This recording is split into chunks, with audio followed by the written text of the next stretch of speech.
Brent Rooker is with us here on A's Cast Live as we're starting to preview the 2026 season for the Athletics at the ballpark here in West Sacramento in the beautiful clubhouse of the Athletics.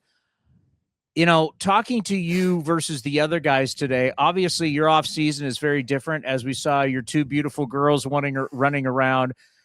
How was Christmas? How was everything back home? And the kids are growing up fast. Yeah, man, they're getting big.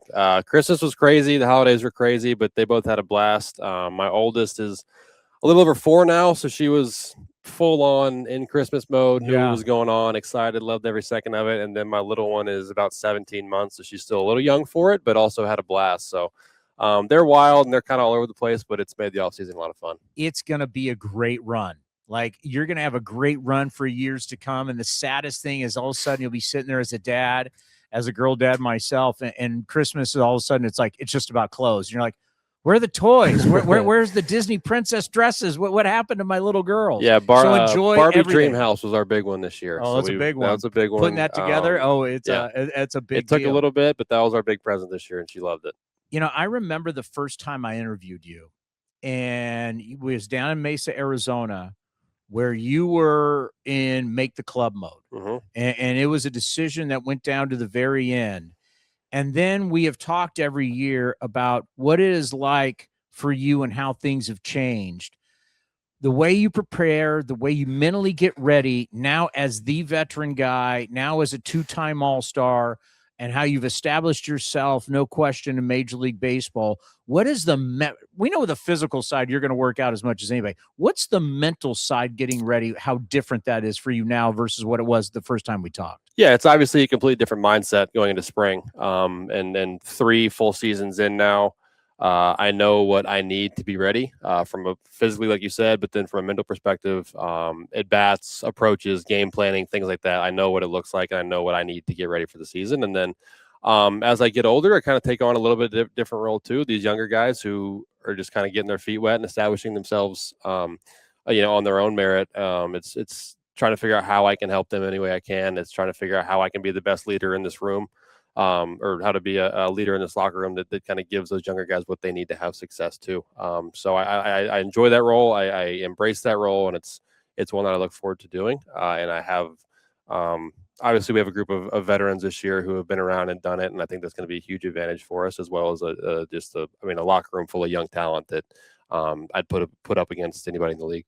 It's so much fun to see how you guys, whether the veteran guys, the younger guys, especially you, we've talked a lot with the younger guys, and they always reference you as the leader inside this clubhouse. Talk about how the relationships, not saying the 20 other 9 teams don't have great relationships, but there is a special bond going on in here, and you're a big part of it. There really is. And it's developed over the past several years since I've been here in 23. The guys who have kind of been through the rebuild, and a lot of them came up to the minor leagues during that time and got here in 23 or 24 or whatever it was. And it makes coming to work fun when you like the people you work with, when you like the guys that you're hanging out with. Because we're together for 8 months. We're together 8 hours or at least 8 hours a day every single day. So we're hanging out, and it makes it easier to perform, easier to improve, easier to want to show up and grow as an individual and as a group when you like the guys you're doing it with. We'll get into coming back here to Sacramento and playing at the ballpark here in West Sacramento, where you absolutely tore it up. We got your numbers. They were really good here. But it all starts down at spring training. And, we talk about leadership and leading a group for 6.5 months. You set the tone, the mindset of what you want to be now is not a rebuilding club, but a competing club.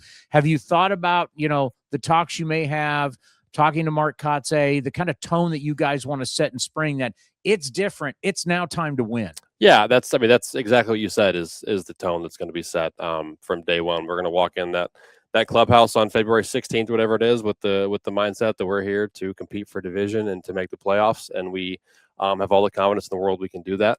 We look around the room with the pieces we have and the amount of talent, the different guys that play different roles at a really high level, and we think we can compete with the best teams out there. And I think that that starts day one. It starts in offensive meetings, putting together team game plans to go out and beat aces, beat frontline starters like we're going to have to do down the stretch to be where we want to be. It starts with having like I said, a team-wide offensive approach and team-wide offensive strategy to go out there and figure out a way to score runs every single night like we have to do to win. And the leaders on the pitching side are going to do the same thing. It's how do we go out there every night, give ourselves a chance to win, shut down big innings, do the things that good teams do. Defensively, it's make the routine play. It's let our elite defenders go do their thing. And we have confidence. We have guys that can fill every single one of those roles. As a veteran leader now, how much growth, just not physically, but how much, because so much of this game is the mental side, how much mental growth have you seen in the young players? A ton. And I mean, you can reference individual guys, Tyler Soderstrom, the year he had last year, where he came out in the first month and a half was just setting the world on fire. Was the best hitter in the league for an extended period of time there. And then, what happens when you're young and you have your first little taste of extended success? The league adjusts. They pitch you differently. They figure out what you do well, and they don't let you do that anymore. And so he went through that for the first time in his career where the league adjusted. He struggled for a little bit, and then the way that he came back and rebounded from that and finished the year, or not just finished the year, but had an unbelievable last several months back to being incredibly productive, back to being a really, really good major league hitter. That's how you build confidence in this league. It's not the highs. It's not those 4 to 6 week heaters you get on that builds confidence. It's when you struggle for a while and then you come back out of it and you have success again on the backside of those struggles is when you figure out, okay, now I know what it looks like. Now I know that I can do this. Now I know the next time that I have a week that doesn't go very well, that's not who I am, but that's just a thing that's going to happen in this game. And I know I'm going to come back out on the other side of it at some point and get back to being the producer I want to be. So Tyler's a great example of how much he grew last year. You look at Kurtz and Jacob and Lawrence as well, and they've all done similar things. So I think that group, being as young and as talented as they are, and already having that experience at the major league level, and kind of knowing what it takes to succeed from a mental and emotional level, I think is going to pay huge dividends for us this year and in the coming years as well. Everybody's able to see right here. We got the Sacramento jersey, the gold Sacramento jersey, which is beautiful. We got a lot of the giveaways. Coming back to the ballpark where you had a lot of success, how much did you enjoy hitting in this ballpark? And now you're going to get another shot at it this year. Yeah, hitting here is great. It's obviously the ball flies. We saw that. Offensive numbers are big here, and we think that, looking at our roster and looking at our offense and what our lineup can do, we think that's going to play to our advantage, and we're excited about it.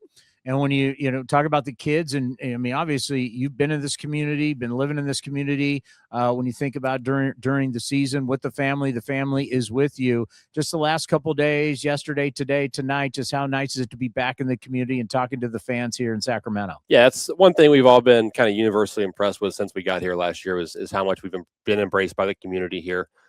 Even with their knowledge that it's temporary and we're here for 3 years before moving on, the way that they've embraced us as a city and as fans and as people and have treated us in our families has been incredibly special. And we're super appreciative and looking forward to obviously spending the next 2 years back here doing it again. Yeah, so many people come to the games for the first time, seeing Major League Baseball for the first time in their lives. Yeah, we went to some community events yesterday and met with some season ticket holders, and the passion is obviously there and the excitement for the upcoming season. Everybody kind of recognizes what we have building here and the potential that we have. And, the city and the community as a whole is very excited. Yeah, it's hard not to feel this. You don't want to put the cart before the horse and put too much pressure, but you just feel it. You feel a building, and you watch what's happening, and you watch the development of individuals, and you recognize how that feeds into the development as a team, and you can't help but be excited. You're exactly right. You went down to Vegas. You checked out the Ballpark Experience Center. The one thing that I remember when we went there and opened it up and we did the shows, and obviously, for people who are going to be, buying luxury suites and premium suites, and they're going to be buying the tickets. First thing I thought of was, this is going to be a place to bring free agents. Oh yeah. I think everybody's pretty confident that once we get there, it immediately becomes one of the best places to play in the league with the city and the stadium and everything else. The experience of it is going to be top notch. It's going to be a really good place to play Major League Baseball, and that experience center that I got to go to and visit definitely kind of showcases what it's going to look like. You go in the cube and you just go, oh my God. Yeah, it's pretty crazy. That thing is pretty crazy. So encourage anybody who can get over there and check it out. It's pretty cool. All right. How much are you looking forward just to get back going here in February, getting back to Mesa, spring training, get it going? Yeah, we're ready. I think kind of every year you enjoy the first little bit of the off season, then around December, you kind of start to get the itch a little bit. And then, once the holidays pass and it gets into January and you start to get ready to go. So I think we're, as a whole, looking forward to getting back to Arizona, getting back to work and getting this thing started. Being full health, I mean, obviously you've killed it as a DH, but being fully healthy, would you like to play a little more outfield? I'll do what we need me to do. Obviously, we have 2 really good defenders in the corners. So I'm not here to go take one of those spots and take a Gold Glove candidate in Sodi and a guy who puts up crazy defensive numbers in Law out of the field. But I'll do what about that guy in center? Yeah, I can't play center though, so that doesn't really apply to me. I'm not running out the centers, so you can't scale walls. We'll leave Dens out there doing his thing. Have you ever seen anything like that? No, it's pretty crazy. I think he's the best defender in the world at any position. I say that pretty confidently. It's amazing to watch what he does out there. When you DH, there is a routine that you need to get into. Over the years, I've asked guys, some guys like to get on exercise bikes. Some guys I've heard take showers. There's like all these different routines. Yeah. Thing that I love about you doing it is your leadership on the bench, that you're always there to be there. You talk to people. Talk about how it gives you more time, ample time to actually spread your knowledge up and down the dugout. Yeah. That's I don't hit between the bats. I never do. Occasionally here, I'll walk down here while we're on defense just to stay moving and be active. But if we're hitting and we're on offense, I make sure that I'm always in the dugout. I watch not only my at-bat between my at-bats, but I watch everybody else's at-bats too to try to get any information that I can and help a guy out with a pitch sequence or a tip or anything like that. Just try to do my best to contribute as much as I can. Obviously, if I'm DHing, I'm getting 4, maybe 5 plate appearances, so I got to find another way to impact the game. And if that's helping somebody else in a coming at bat, then I'll do my job. Well, we always appreciate the time. Enjoy the rest of the off season with your beautiful young family, and really enjoy that, man, because it goes fast. It's already going fast. So, yeah, so enjoy those times. Great to see you. Yes, sir. And we'll see you down in Mesa, Arizona.